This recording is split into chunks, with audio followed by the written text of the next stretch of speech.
Hello, hello, hello, and welcome finally to the 10th episode of Mixed Media Reviews Season 4. My name is Kelsey, and today I'm going to be talking about a couple books. This week we're going to be talking about Fourth Wing and Iron Flame by Rebecca Yarros.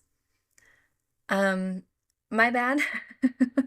It may have been a while. I've just been tired, I guess, lately. Work's been really busy. I've been working a lot. I know I said that I had an upcoming day off, and that was supposed to be last Friday, and it was not a day off. I instead worked. Today is a day off, though, so I am finally getting around to record. So sorry about that. And yeah, let's jump in. Of course, I've heard about these books. I mean, of course I did. I don't know if there's anybody in the world who hasn't at this point. It was yet another book talk book that I completely ignored because I feel like I'm better than everybody else. Okay, not really, but it was another book that was made popular that I was just like, it can't be that good. Um, and I don't know. I try to, I guess, stay away sometimes from the books that are being pushed. Because sometimes I feel like the quality may not be there. Especially I feel like on Book Talk, it can be really hit or miss on whether something is good or terrible. Um, but then my best friend made me read ACOTAR, and then she made me read Fourth Wing. So, I mean, I guess I'm just going all in now. I'm gonna warn you now, this is gonna be a crazy spoiler heavy episode. I'm just gonna talk about all the things, just all of them. But for right now, I'm just gonna stick to the summary of book one, which you probably know because you've probably read it, and that's why you're listening to this episode. If you have not read it, just go read them. I think they're pretty good. Spoiler for the episode again. um, Anyway, so this book is about 20-year-old Violet Sorrengail, who is supposed to enter the scribe quadrant, living a quiet life among books and history. Now, the commanding general, also known as her toughest Talon's mother, has ordered Violet to join the hundreds of candidates striving to become the elite of Navarre, dragon riders. But when you're smaller than everyone else and your body is brittle, death is only a heartbeat away, because dragons don't bond to fragile humans, they incinerate them. With fewer dragons willing to bond than candidates, most would kill Violet to better their own chances of success. The rest would kill her just for being her mother's daughter. Like Zayn Rearson, the most powerful and ruthless wing leader in the Riders Quadrant. She'll need every edge her wits can give her just to see the next sunrise. Yet, with every day that passes, the war outside grows more deadly. The kingdom's protective wards are failing, and the death toll continues to rise. Even worse, Violet begins to suspect leadership is hiding a terrible secret. Friends, enemies, lovers. Everyone with Basgiath War College has an agenda, because once you enter, there are only two ways out: graduate or die. Also, fair warning, like every fantasy book in the history of fantasy books, I don't know how to pronounce any of these names. No one does. Listening to the audiobooks, they don't even know how to pronounce them because they would switch um, they would switch pronunciations all the time. So I'm just going to go with whatever comes out of my mouth, and they may be different depending on the time that I say them. But we're just going to go with it, much like the audiobooks did. So this is going to probably be more of a rant episode than a typical what I liked with critiques episode. And by rant, I mean rant in a good way. I read these so quickly. The first book took me 5 days, and the second only took me 6. I binged these books. So let's just turn everything upside down today and start out with the things that I didn't like. We're going into the critique section.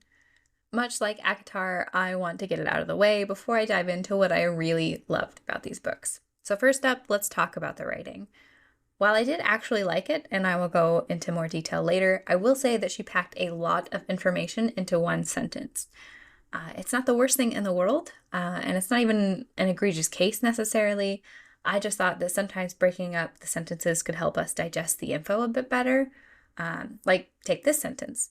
I let you finish your tutoring, but like I told you last spring, I will not watch one of my children enter the scribe quadrant, Violet. Okay, so it's not ACOTAR level of 1,000 commas, ellipses, and em dashes, but it is a lot of info for one sentence. And this probably is not even the worst case in the entire book, but just one of the first ones that I found. but I feel like she could have broken up a lot of these sentences into two or more. And this is really me nitpicking over here over something that's probably more preference than anything else. I'm currently reading a series actually that is way worse than this and actually makes this look like nothing. Again, it could just be a personal preference. I just noticed that it was a little harder to follow what she was describing at sometimes, especially when it came to like the college and the layout, because she would pack so much information into a single sentence. So it could have been maybe with another rewrite or edit, then it maybe could have been broken out a little bit more to help us follow the story a bit better. But I feel like that's kind of it. That's my biggest, I think, critique. And again, it's really me nitpicking, and again, probably more of a preference than something that's a big problem. It's just, I've seen people mention that her magic and her world building isn't fully fleshed out, but this isn't a high fantasy. I'm reading this as, it's a romantasy first and foremost, even though I think it has enough detail and I think it has enough world building to even just be a lower fantasy on its own. We get enough about how their magic works. We kind of understand the context of the world. We get a map. We're even able to guess, kind of what lies ahead based on the information that she gives us. I think she provides enough, even if everything isn't fully explained like a high fantasy would have been. Like exactly how those magic pens work or even what they look like. But again, I think it's not a high fantasy and it's not trying to be a high fantasy. So I think the level of detail that she gives, yes, it could be more and still not even qualify as a high fantasy then, but I think she does give enough, especially for a romantasy. But I think she still gives enough even just for a fantasy on its own, which is why I don't think it's necessarily a valid criticism. And I think that for me, I try to critique the books within the genre that they're, made for. So I'm not trying to put high fantasy or even a typical fantasy's kind of level of writing onto a romantasy. I'm not saying that that means it can be a terrible book or terribly written or whatever, but I think as a romantasy goes, it is a really well done book. Which actually does kind of bring up one other point, I guess, before we move on. Again, I love a map. I don't know if I mentioned it enough. I love a map. I love a floor plan. And while the map itself, I think, does a fairly good job, I think the layout of the War College isn't quite what I pictured, nor how it's described. If you've read the books, the physical books, there is a map and there's also a floor plan or a site plan, I guess, more of the War College. And I kind of wish that there was a bit more detail and that it matched more of how she wrote it. It's not completely off, I don't think, but I've seen some fan edits of what the War College looked like based on what she kind of says, and I think they're far better than what was actually in the book. Maybe it's because I'm used to reading site plans and plans in general, but it just doesn't feel or read right to me. It's very much an artistic rendering, which I'm sure if I was a cartographer, maybe I'd have issues with all the maps that I tend to love as well. But this floor plan just wasn't it for me. So I will say that much more about the things that I think could have been done better in this book. Okay, so let's dive into what I loved about this book. And hold on to your butts because we're going to be on this for a while. So first up, and this time there will be a second and third and fourth and whatever up, is the writing, because I think I said first up in the critiques and then I never said a second up. But whatever. Yes, let's talk about the writing. Let's really talk about it. I can see that this writing, again, may not be for everybody. Not only with my own critique about how she packs a lot into every single sentence, but I think some people may think it's overly simplistic for a fantasy, but I actually really liked it for two reasons. The first is that the beginning of the book tells us it's translated into the modern language, so it makes sense that it's a bit more, maybe say, familiar type of writing. And the second was that I think it matched Violet really well. It felt like she was narrating, and since it is in first person, it just gave that much more character to her voice. And third, a bonus reason, it made me feel like the book was less serious in a good way, like it was aware of its genre, of the romantasy type of genre, and it wasn't trying to act like a high fantasy would, much like I feel like ACOTAR tries and, no offense, but fails. It's just not her writing style, I think. Mass, whatever her name is. Sorry. I think that's not a writing style that she's maybe well versed in, and so it just didn't feel right. I feel like it made the books more serious sounding, but she couldn't quite pull it off, and therefore it just kind of fell flat. Maybe Yaros isn't comfortable writing in a more purple prose, or maybe she purposely chose a style for the reasons that I gave earlier. Either way, it made the story feel more palatable, and honestly, it made them pretty funny and relatable. Take this sentence, for instance. It looks more like a death trap than an adrenaline rush, but sure, we can go with that. Positive thinking for the win, right? To me, I think that's just funny and something that I would probably think if I was in her shoes. And therefore, to me, it kind of made me connect with the book a bit more rather than having her try to sound super eloquent, or that they were writing in some kind of, high fantasy type of prose, like an older English type of, way of speaking. And for me, it felt like it matched not only the setting more, as it is a war college, but it kind of made me feel like I could relate a bit more, and the story felt, again, more palatable, more reachable. So the second thing that I really loved is still connected to the writing, but less about the style. Like I said, I devoured these books. I finished them, and then for the book club I have with my best friends, we decided to read these books for our March book, which we actually still have not begun to talk about because some people are busier than others. But anyway, we decided to read these books even though that we were fully aware that 2 out of the 3 of us had already read them. But we decided we'd do the audio books for those of us that had already read them. So the first book I listened to was the graphic audio, and then the second was the unabridged audio. The graphic audio was actually really good. This is totally a side note, but it did take getting used to. I think that was the first graphic audio I've actually ever really listened to. And the steamier parts of the book were incredibly awkward, more so than already having to listen to them. I did not need to hear the bed creak. And I definitely didn't need moaning sounds when they were like just kissing each other. I mean, I didn't need them at all, but certainly not when it was just a kiss. The unabridged audio was also really good. This is the same woman who actually narrated the Cinder books, which I thoroughly enjoyed. Her name is Rebecca Solar.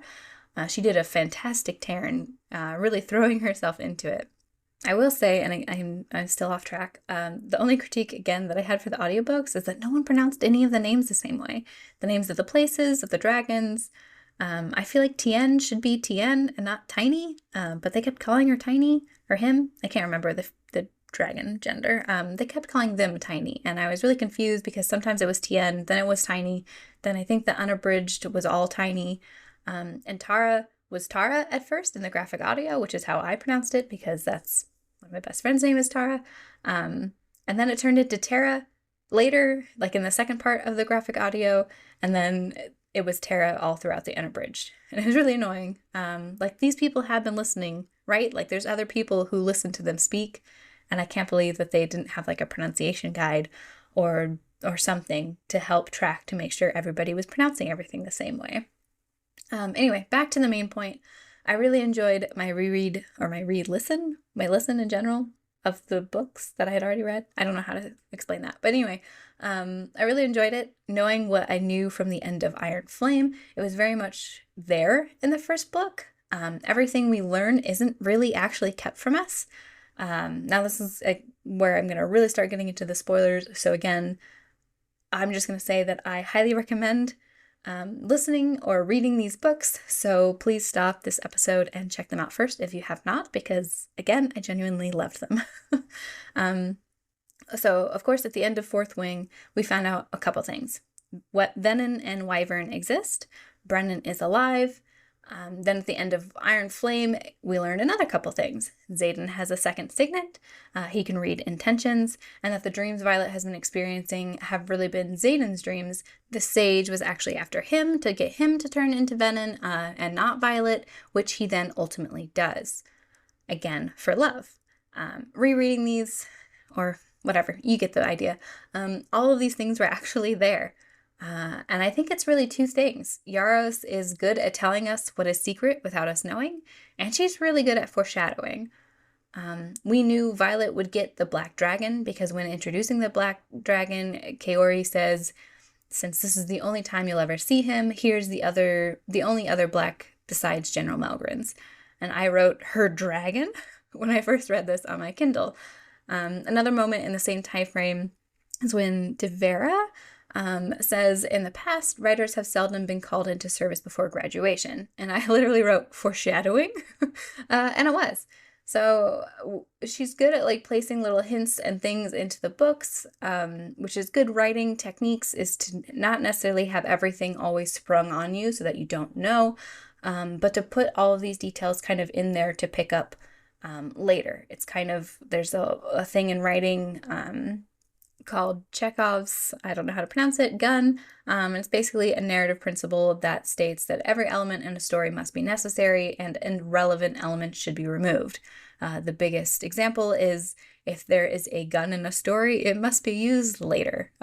Or there's got to be like some kind of a narrative around that gun type of thing. And I think Yaros really understands this principle and is able to use it in ways that we don't always even recognize as a way that she's using it. When it comes to Brennan, we have Xaden mention he knows better poison masters, something Violet had previously said about Brennan, so it's connecting dots that we didn't realize to connect dots. Some of us may have, I was not one of them, but we could have connected those dots ourselves that he's met Brennan at that moment, but we didn't. Right? Not all of us, at least. We waited until he was taking her somewhere, and then it finally clicked. Oh my God, is it going to be Brennan that's going to save her? Anyway, and then when it comes to Xaden's second signet, we constantly saw Violet sense Xaden. This wasn't just because he's hot, or even their bond, which is what I thought it was at first. Well, maybe somewhat of the bond, but it's Xaden reading Violet, brushing against her mind with his. Him trying to read her intentions. We also see him use it when he fights. It's why he's so good at it, because he can tell how people are going to move. When she's visiting him in the second book at that outpost and she sees him fighting, and the lady is like, oh yeah, he's gonna lose or something, and she's like, no, he's toying with him. He's doing this because he can read the intention of this guy's moves, and therefore he's able to understand, how to move and where to go in order to, basically toy with him because he knows what's happening. And the only time we really see him genuinely surprised and taken down is when Violet herself mentions during one of their sparring matches that she swept his feet without even thinking. She just did it and she ends up knocking him down, and it surprises her. But it's because he couldn't see it coming, because he couldn't read that intention of her next move. And then let's not forget about Andarna and how that, what she is wasn't actually hidden either. We knew that she was different. Violet kept noticing that her scales were different and that, she was picking this up, and she kept telling us, well, it must be just a property of baby dragons. And that's why, this is their first instance of seeing an adolescent.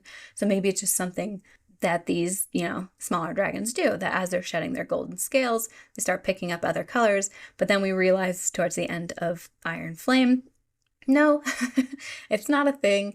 It is because she is this new other dragon. And she was modeling herself after Tern, who she, obviously thinks hung the moon.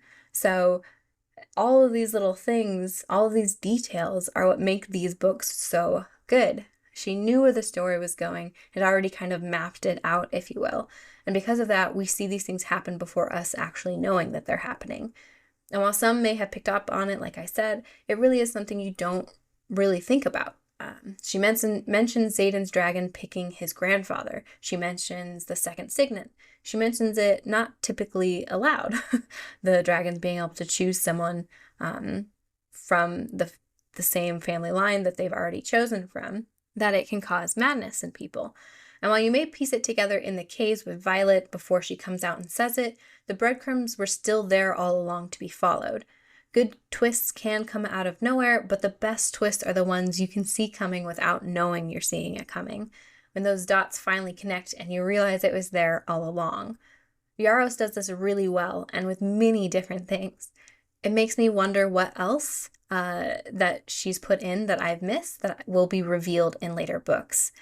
One thing that I keep thinking about, and I know it's a big fan theory in the community, is that Violet's mother was drained by a venin or something when she was pregnant with Violet, and that's what is causing Violet's gray hair, and that maybe Violet's mother even turned venin, or she was the one who turned venin, and that's what got the hair because of the fever to save Violet's life when she was pregnant with her.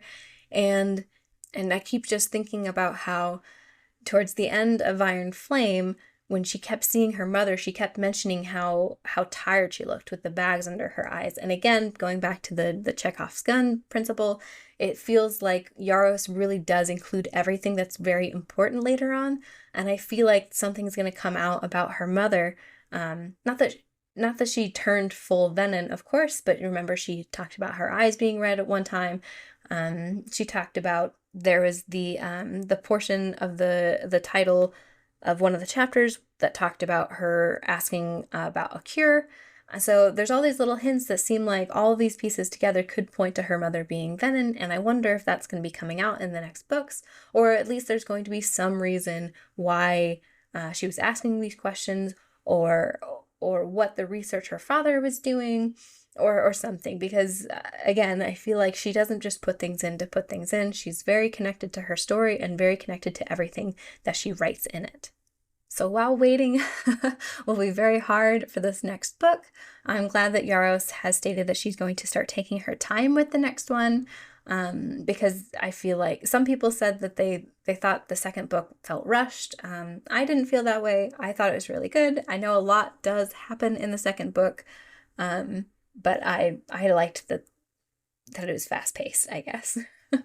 I am hoping that the show, if it does continue, doesn't do what it did to Game of Thrones, because with Game of Thrones, of course, they caught up to where they were in the books, and then it all just went downhill. So I'm hoping that she continues to be invested with the books and write them ahead of the show, or at least separate from it, so it doesn't, I don't know, mess things up, and that she does finish it and not do the J.R.R. Martin where he just gets tired of it. So third up, or something, maybe I'll drop the numbered thing. So the next thing I loved is the characters. While Violet did get a little bit on my nerves in book 2, which maybe I'll talk about at the end because it's not really a critique. I guess it would have been something that I talked about before. But anyway, it just annoyed me how she handled everything in the second book. Okay, this is going to be a slight tangent and a little bit more in the critique part, but maybe a critique about Violet herself as a quote-unquote person, and not necessarily as Yarrow's writing, but it really annoyed me that at the same time she was mad at Xaden not being able to tell her everything, which, I mean, she should understand that there are things he can't tell her. She was also hiding things from her friend, and she, never made that connection, okay, I get it. Sometimes you do have to hide things from the people you love to protect them. And it just kind of annoyed me a bit how she couldn't understand that he was willing to tell her things, but that he'd still need to keep some things from her.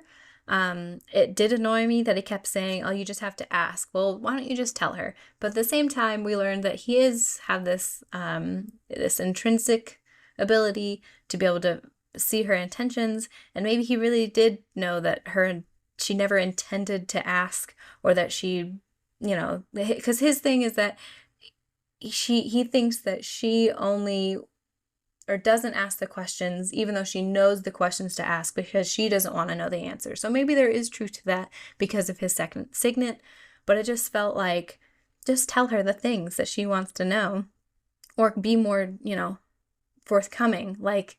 Yes, if she asks a question and he answers it, yes, that's nice, but also sometimes maybe tell her something without her having to poke and prod. I mean, I feel like that's something that, no offense, but a lot of women have to deal with already in our lives, is that men tend to, as a society that has been taught to, keep things back.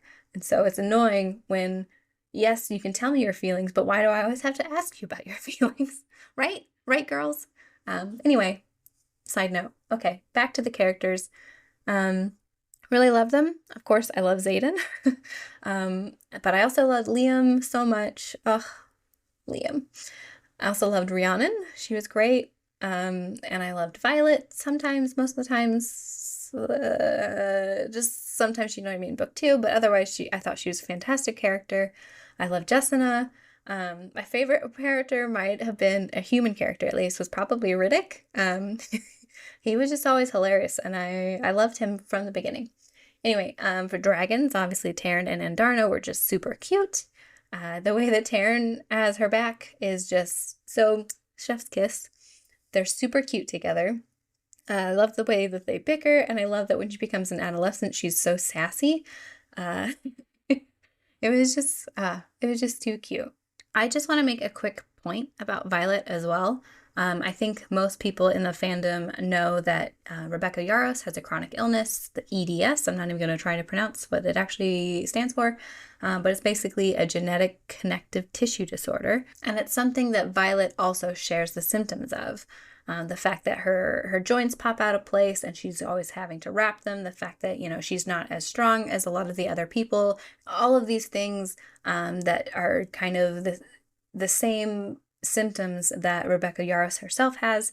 I loved that not only is she taking a character who is very strong in so many other ways, but has these kind of limitations. I love that she doesn't fix her, right? I mean, Violet does train, right? She trains to fight with Rhiannon and with Xaden. She trains like weights with Imogen. She does all these things to kind of help her get faster and stronger, or she already is kind of fast, but help her get stronger and be able to withstand, sitting on her dragon and doing all of the fighting that she has to.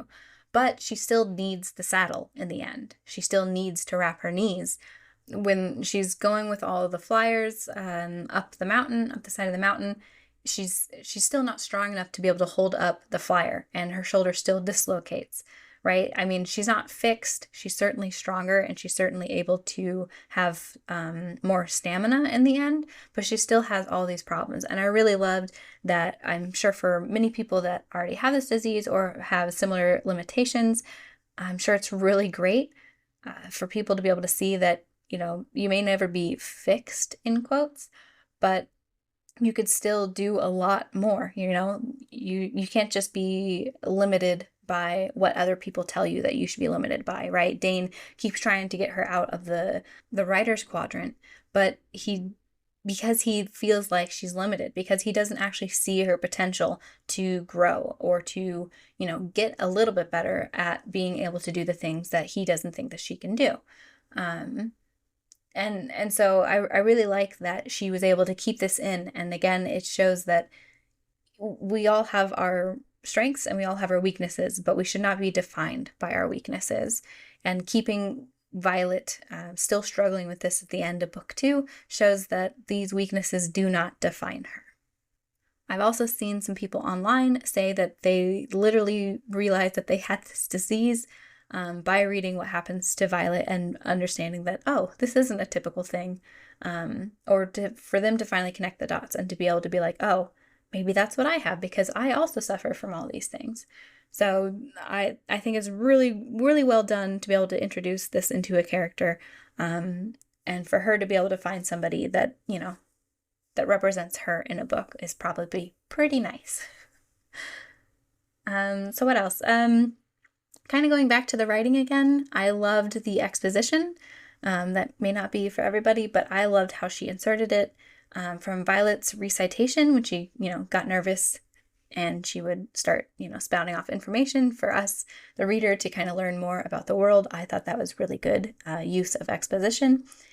And I really loved the headings to the chapters. Sometimes they would come into play within that chapter. Sometimes it was just kind of general info for the future, or sometimes it was just context. And I really loved that pretty much all of the ones we'd read would come up later, right? Which again makes me think that there's got to be something going on with Violet's mother, or was going on with Violet's mother, because of all the things that we kind of learned in those chapter headings. And I thought it was a really good idea a really good use of exposition to kind of put it in the story without it dragging down. For me, I thought it didn't drag down the story with lots of heavy exposition by putting it in a chapter heading instead of, having her characters tell themselves about it or something like that. What else? A couple more things. I loved when Violet and Xaden would argue in front of the others, but like they were arguing through their mental bond.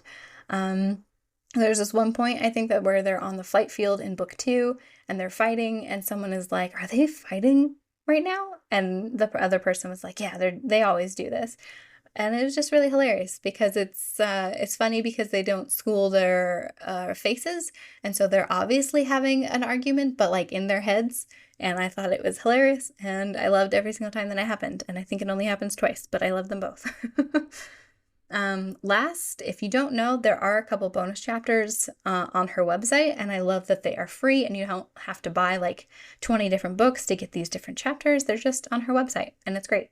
They are from Xaden's perspective. A couple chapters. One, I think, is on the fight field when she has both of those dragons during that little scene. And then the second one was something else that I can't remember. But it's fine.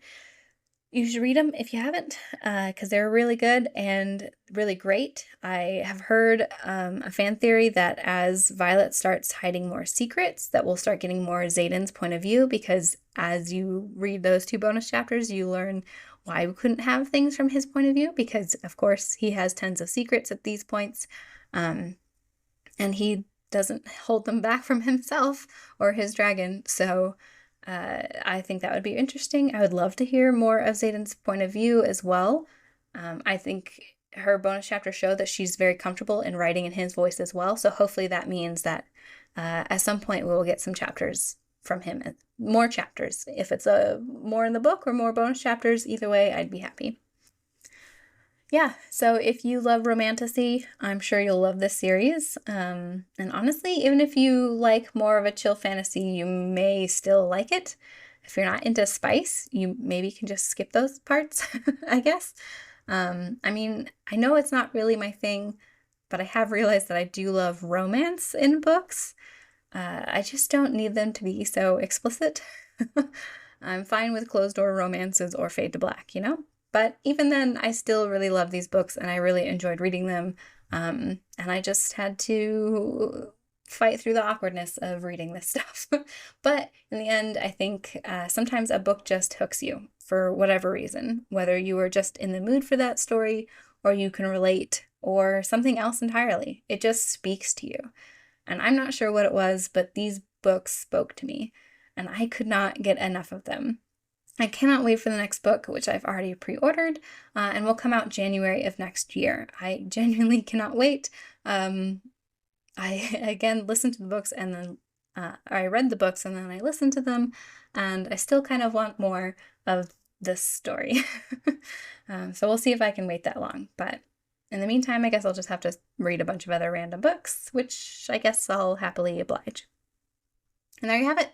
Those are my thoughts on, I think it's the Empyrean series, Fourth Wing and Iron Flame by Rebecca Yarros. Thank you so much for joining me. You can find me on Instagram, Facebook, and Tumblr at Mixed Media Reviews Podcast. Please leave me a comment to let me know if you agreed or disagreed. If you have any suggestions, like on other books you want me to read, or movies or TV shows, or things that you enjoyed or hated that you want me to tell you about. You can also find me anywhere you find your podcasts, probably, though using Spotify would be very helpful, but that's okay. Please join me next time where we will be reviewing a TV show, One Day on Netflix. Have a wonderful rest of the day. Bye!